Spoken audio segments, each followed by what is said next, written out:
Kamusta yung mga solid weekly supporters natin? So, syempre ngayon guys, meron naman po tayong update. Kahit wala pa pong Micres, kahit hindi pa po binablog yung Micres, kahit pa paano meron pa rin po tayong kunting update. Especially dito kay Krista. Kasi Kalingap Mikoy, makikita pa rin naman natin siya kasi meron siyang YouTube channel. Pero dito si Krista, parang wala siyang YouTube channel. Pero meron po siyang Facebook. So doon, sa mga hindi pa po nakapag-subscribe or nakapalo kay Krista Jane Villanueva, suportahan po natin siya. I think legit naman po yun. Kasi parang siya naman po yung nag-a-upload doon. So dito nga po guys ay atin pong panoorin si Krista Jane kung saan nga po ay parang sumali siya sa isang singing contest sa SM. So grabe, talaga multi-talented talaga ni Krista, no? At isa rin po sa ating nakita dito kay Krista guys, hindi talaga siya mahiyain. Palaging always on the go talaga si Krista. Kahit anong competition pa yan, talagang always on the go. So ito yung nagustuhan natin kay Krista. So dito guys, magiging proud kaya si Kalingap Mikoy, no? Magiging super proud kaya para sa kanyang honey Krista Jane. So mamaya ng konti ay atin pong panoorin yan. Pero syempre, bago tayo magpatuloy, huwag kalimutan mag-subscribe sa ating channel, paki-like and share ng ating video para i-recommend pa tayo ni YouTube, at paki-pindot ang notification bell para laging updated every time na mag-a-upload po tayo ng mga reaction video, especially dito sa Micres guys. At syempre guys, pakisuportahan ang ating ama ng Kalingap na si Kuya Bal Santos Matubang, Ate Edna Vlog in Kalingap Rock. Suportahan po natin ang ating Keyboys, Kalingap partners, mga charity vloggers sa Pilipinas na tumutulong sa ating mga kababayang mahihirap. At yung mga kasamang Kalingap reactors natin, especially ang Karepa, Team Watchers, Strikers, lahat po ng mga legit Kalingap reactors na gumagawa po ng content sa Kalingap, huwag nating kalimutan. So ngayon guys ay atin munang panoorin si Krista Jane sa kanyang kanta na Shine. Grabe. Parang between na nagsha-shine itong si Krista Jane. Panoorin muna natin to guys. By Regine Velasquez. Please clap your hands for Krista Jane S. Villanueva.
So yun nga po guys, no, grabe, napakagaling talaga ni Krista.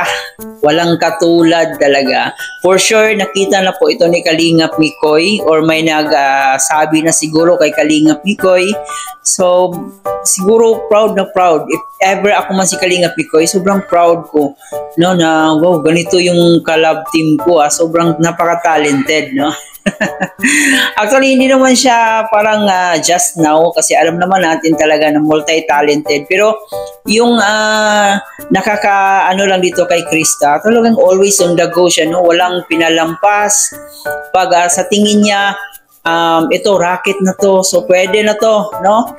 Palagi talaga niyang iniisip yung magiging future niya. At the same time, nagagamit rin niya yung talent niya, di ba? So, ganun ka-practical si Krista. Kaya marami ang humahanga dito sa dalagang to kasi napakaano yung tipong always on the go. No? Kung pasasayawin, sasayaw naman siya. Kung pakakantahin, kakanta naman siya. So, lahat po, drama, meron din. So, ganun ka-talented itong si Krista. Kaya siguro, if ever na darating yung panahon na magkatuluyan yung Mikres natin, ay siyempre, sobrang nakaka-proud din or nakaka-proud para kay Kalingap Mikoy na sobrang talented ng kanyang magiging partner. Diba? Pareho silang dalawa. Kaya, itong ganitong klaseng pagkatao ni Krista, marami talagang opportunity maraming opportunity ang lalapit, no? Kasi may si Krista, may talent at saka mabait na bata, mapagmahal sa pamilya.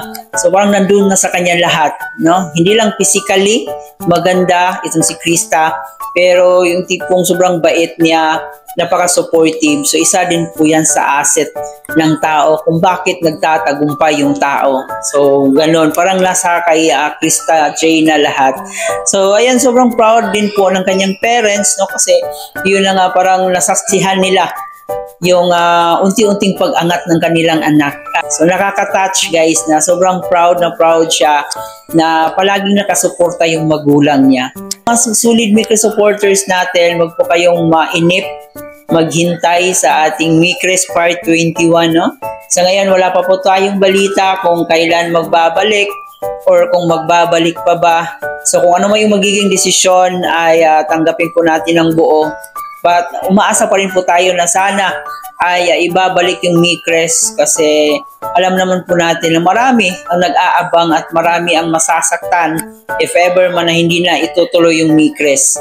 At syempre guys, si Kalingap Mikoy, no, supportahan po natin ang kanyang mga upload, ang kanyang pag-charity.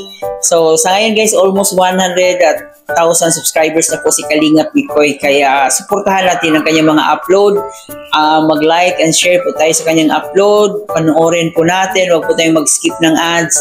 Kasi napakalaking tulong po talaga yan para sa kanyang channel, para meron din po siyang revenue. Yung revenue na yon ay isi-share din po niya doon sa kanyang mga beneficiary. Kaya tulungan po natin ang mga taong merong ganitong klaseng adhikain na makatulong sa ating mga kababayan. So wag nating kalimutan talaga. So I hope guys nag-enjoy kayo dito sa ating munting reaction video. Huwag kalimutan mag-subscribe sa ating channel, paki-like and share na rin para mas i-recommend pa tayo ni YouTube, para i-suggest pa tayo ni YouTube, at paki-turn ang notification bell para mas laging updated. So muli po guys, bago natin tapusin, huwag din kalimutan mag-comment dyan sa ating comment section kung ano yung mga opinion nyo patungkol dito sa ating reaction video. Maraming salamat. Ito po yung host na si Chloe TV. Thank you for watching.